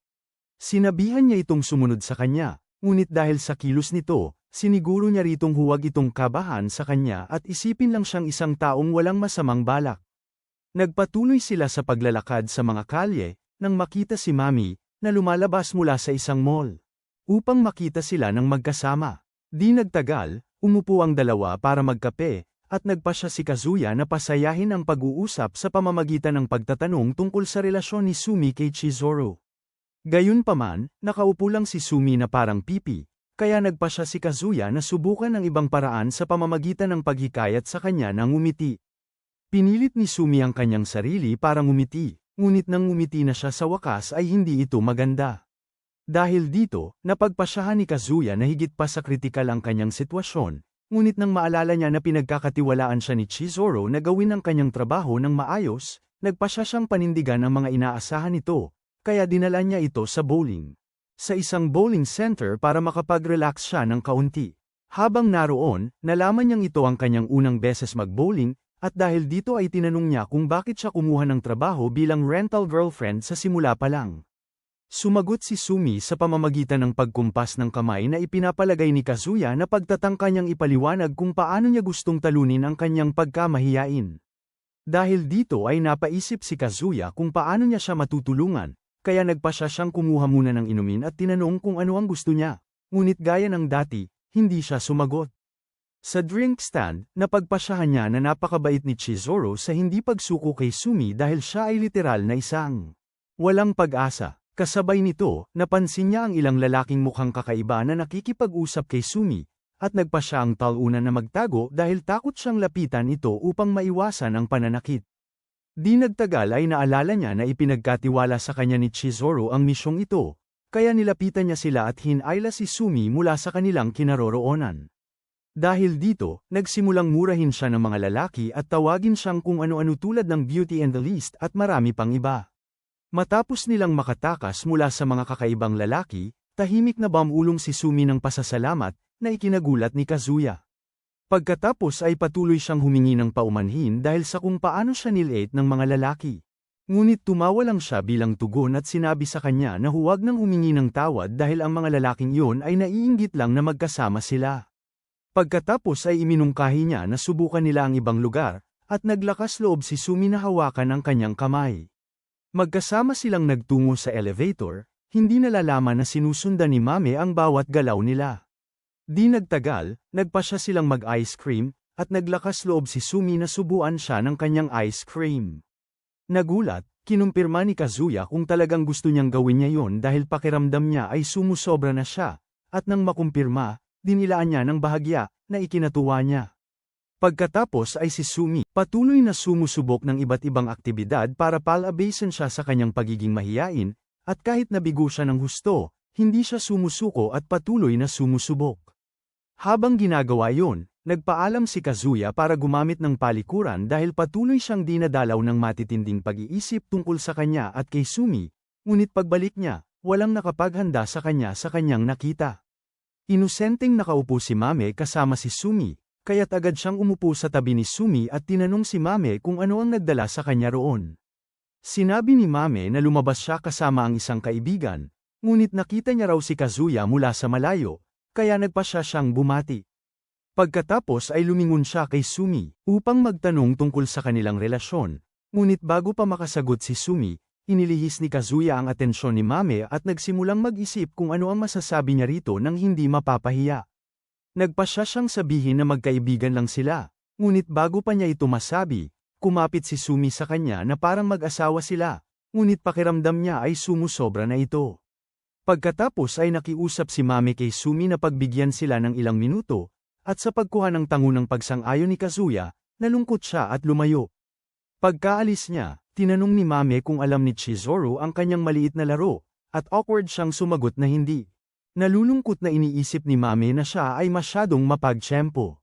Upang patunayan ang kanyang punto, nagsimulang magsalita si Mame tungkol sa kung paano siya nagbago mula nang maghiwalay sila, at siya ngayon ay mas isang babaero. Pagkatapos ay tumayo siya upang umalis at nangakong iingatan ang kanyang sikreto, ngunit ito ang nagpadurog ng puso ni Kazuya na hindi na talaga nagmamalasakit si Mame sa kanya. Samantala, bumalik si Mame sa kanyang apartment at nagsimulang mag-isip kung bakit siya ganoon na lang kabaling kay Kazuya. Nagtataka siya kung bakit isang magandang babae tulad ni Sumi ay makikipag-date sa isang tulad ni Kazuya, kaya nagpasya siyang tingnan siya sa social media upang malaman kung ano siya. Sa lubos niyang pagkagulat, nalaman niyang si Sumi pala ay isang rental girlfriend nang i-scroll niya ang profile nito. Makalipas ang isang linggo, malungkot si Kazuya na hindi pa niya nakakausap si Chizuru mula nang mag-usap sila sa balkonahe. Hindi nagtagal pagkatapos noon, may narinig siyang tunog mula sa kanyang bintana at sinilip niya ito, para lang makita si Chizuru na nagbabato ng maliit na piraso ng kahoy sa kanyang bintana para alertuhan siya. Lumabas na kakabalik lang ni Chizuru mula sa isang biyahe, at napagtanto niyang hindi pa niya napapasalamatan ng maayos si Kazuya sa pagtulong kay Sumi, kaya pinasalamatan niya ito. Gayunpaman, masaya lang si Kazuya na nakakausap niya ito, kaya tinanong niya kung yun lang ba ang gusto niyang sabihin sa kanya. Dahil dito, inamin ni Chizuru ang kagustuhan niyang huminto sa kanyang trabahong rental girlfriend. Mukhang nakakuha si Chizuru ng papel salamat sa direktor na ipinakilala sa kanya ni Umi, at sa tingin niya ay panahon na para lumipat siya mula sa trabaho. Pagkatapos ay bumalik si Kazuya sa kanyang apartment, nalulungkot na kailangan niyang umamin kay Nagomi dahil wala siyang lakas ng loob na sabihin sa kanya kung ano talaga ang nararamdaman niya para dito. Kinabukasan, naghihintay si Chizuru ng bagong kliyente para makipagkita sa kanya para sa isang date, ngunit nalaman niya na ang kliyenteng iyon ay si Mami. Samantala, nilakasan ni Kazuya ang kanyang loob, upang sabihin kay Ruka sa trabaho na gusto niyang gawing opisyal ang kanilang relasyon dahil hindi niya maaaring panatilihin ang sitwasyon nila ni Chizuru nang habang buhay huminto siya kaagad nang masulyapan niya si Mami at Chizuru sa salamin na gulat, nagpa siya siyang tingnan ito, at nakita niya ang dalawa na pumasok sa isang silid karaoke sa loob ng silid, ibinigay ni Mami kay Chizuru ang kanyang bayad, ngunit tumanggi si Chizuru na tanggapin ito. Kaya ipinasok na lang ni Mami ito sa bag ni Chizuru. Mismo tinanong ni Chizuru kung paano niya nalaman ang tungkol sa kanyang trabaho, at sumagot siya na nagkataon lang niya itong nakita habang sinusubukang maghanap ng kasintahan na inuupahan. Pagkatapos, hiningi niya kay Chizuru na kantahan siya, ngunit tumanggi si Chizuru sa simula dahil gusto niyang malaman kung bakit unang inayos ni Mami ang date. Dahil dito, lumapit si Mami sa kanya at iginiit na kumanta siya, kaya sumunod siya. Samantala, si Kazuya ay nasa labas ng pinto, sinusubukang pakinggan ang kanilang pag-uusap upang malaman kung bakit sila magkasama. Dahil hindi niya marinig ang pinag-uusapan nila, nagsimula siyang mag-isip kung may nalaman si Mami tungkol sa date niya kay Sumi, at nagtaka siya kung ginamit ni Mami ang impormasyong yun para malaman ang tungkol kay Chizuru. Sa panahong yun, inistorbo siya ni Ruka upang tanungin kung bakit siya kumikilos na parang nasa isang misyon siya, at nagtataka kung ano ang nangyayari sa loob ng silid na kasalukuyan niyang nilalagyan ng stock. Ginulo lang siya ni Kazuya sa pamamagitan ng paghila sa kanya pabalik sa kanilang istasyon bago pa sila makita ng kanilang manager. Di nagtagal, bumalik si Kazuya dahil patuloy na bumabalik ang kanyang isip sa kanila. Kaya, nang bahagya niyang buksan ang pinto para marinig ang kanilang usapan, narinig niya silang nag-uusap tungkol sa pera, na nagpataas ng kanyang hinala. Lumabas na sinusubukan ni Chizuru na ibalik ang pera ni Mami sa kanya, ngunit tumanggi si Mami, na nagsasaad na matagal na rin niyang gustong magkaroon ng pagkakataong makilala ang tunay na siya. At dahil si Chizuru ay gumagawa ng napakagaling na trabaho sa pag-arte lang bilang kasintahan ni Kazuya, hinihikayat niya ito na kunin yun bilang kanyang premyo. Pagkatapos ay ipinaalam niya kay Chizuru na hindi naman talaga siya nagmamalasakit sa pagiging rental girlfriend nito, ngunit dapat nitong itigil ang peking relasyon nila ni Kazuya. Para ipaliwanag ang kanyang punto, sinabi niya na gusto niyang protektahan si Kazuya mula sa pagkakaroon ng totoong kasintahan, at hindi ito makakahanap kung ipagpapatuloy ni Kazuya ang arrangement nila ni Chizuru. Pagkatapos ng usapan, umalis sina Chizuru at Mami habang pinapanood sila ni Kazuya mula sa isang sulok. Saka naman nilapitan siya ni Ruka upang tanungin kung ano ang sinasabi niya rito. Kanina, ngunit may mas mahalagang isyu si Kazuya ngayon, kaya't nagpaalam siya upang mag-isip sa bodega.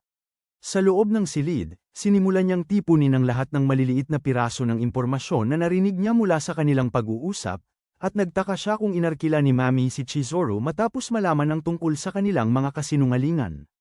Pagkatapos, sinimulan niyang sisihin ang kanyang sarili dahil sa pagbibigay ng problema kay Chizuru, at nagpasya siyang tulungan siya mula rito.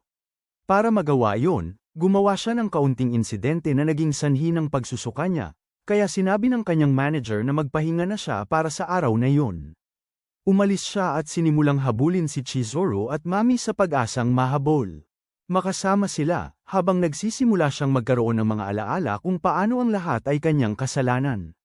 Hindi nagtagal, naabutan niya sila at sinimulan silang sundan mula sa likod na parang isang especially iya sa isang misyon. Si Mami naman, humingi ng tawad kay Chizuru sa hindi magandang sorpresang ginawa niya rito at nangakong hindi sasabihin sa sinuman sa kolehiyo ang tungkol sa kanyang trabaho dahil nakuha na niya ang kanyang punto.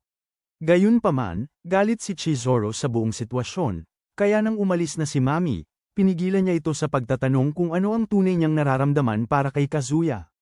Pagkatapos ay ipinaliwanag ni Chizuru ang lahat ng sinabi ni Kazuya sa kanya tungkol sa kanyang nararamdaman para kay Mami, ngunit sa halip na sumagot, ibinalik lang ni Mami ang tanong at tinanong si Chizuru kung ano ang nararamdaman niya para sa kanya dahil matagal na silang naglalaro ng kanilang maliit na laro. Binulalas ni Chizuru na boyfriend niya ito, at pinuri siya ni Mami sa matalinong pagsagot sa tanong. Samantala, si Kazuya, na nakikinig sa kanilang usapan mula sa pinagtataguan niya, ay nagsimulang umiyak na parang sanggol dahil hindi niya alam na ganoon pala kalaki ang pagmamalasakit ni Chizuru sa kanya. Patuloy na pinipilit ni Chizuru si Mami na bigyan si Kazuya ng pagkakataon dahil ang pagiging rental girlfriend ay nakatulong niya kung gaano kahalaga ang pag-ibig at kung gaano kahirap umibig sa isang tao. Pagkatapos ay tinanong niya si Mami kung naisip na ba nito ang posibilidad na siya ang magpapasaya sa kanya habang buhay. Malamig na sinabi ni Mami sa kanya na lumayas na dahil ang anumang mayroon sila ay para sa kanilang dalawa lamang, kaya wala siyang pakialam, bago ito umalis. Bamantong hininga si Chizuru sa pagkatalo habang patuloy na umiiyak si Kazuya na parang talunan sa kanyang sulok. Nang gabing yun, umuwi si Chizuru at nakita si Kazuya na naghihintay sa labas ng kanyang pintuan. Malamig niyang sinabihan si Kazuya na tumabi sa kanyang daraanan, at sumunod naman ito. Ngunit bago siya pumasok sa kanyang apartment, pinigilan siya ni Kazuya upang pasalamatan siya. Sinabing nakita niya ang buong sitwasyon kasama si Ruka kanina. Nagulat siya rito, kaya mabilis niyang nilinaw ang lahat sa pagpapaliwanag kung paano niya sila nakita habang nagtatrabaho siya ng part-time sa karaokehan. Pagkatapos ay muli siyang nagpasalamat sa kanya sa pagtatanggol dito nang malinaw na wala siyang lakas ng loob. Ngunit humingi lang siya ng tawad bilang kapalit sa hindi pagtulong sa kanya na magkaroon sa huli ng kasintahan. Nagulat si Kazuya na inuuna nito ang sariling damdamin, at lalo lang siyang nagpatuloy na makita ang sarili bilang isang hanggal, kasabay ng katotohanang hindi niya kayang ipaalam sa kanya na siya talaga ang gusto niya. Kaya, habang patuloy na inaalok ni Chizuru sa kanya ang mga paraan para mabawi niya si Mami, kanyang isip ay laging bumabalik sa mga panahong kasama niya si Chizuru. Habang ginagawa ito, bigla siyang naglakas loob at sinambit na siya ang talagang gusto niya, na lubos na ikinagulat ni Chizuru. Sa kasamaang palad para sa kanya, hindi niya naintindihan ang ibig niyang sabihin, kaya tinanong niya kung ano ang kahulugan ng pahayag na yon. Pagkatapos ay umatras siya at sinabing ang ibig niyang sabihin ay siya ang kanyang rental girlfriend, syempre, at binalaan siya ni Chizuru na maging maingat at itigil ang pagsubok na manlinlang ng mga tao. Di nagtagal, nagpaalam siya upang pumunta sa kanyang apartment, at pagkapasok, nagsimula siyang malugmok sa awa sa sarili tungkol sa kung paano niya lang siya sinayang.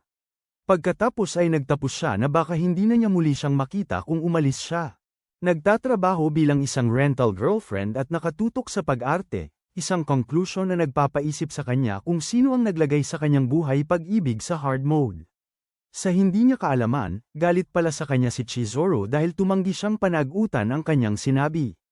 Iyan ang katapusan ng video ngayong araw. Kung nanatili kayo hanggang ngayon, isulat ang fa sa mga komento. Bigyan niyo ako ng maraming likes at mag-subscribe sa channel kung gusto niyong makakita ng isa pang recap na tulad nito. Peace!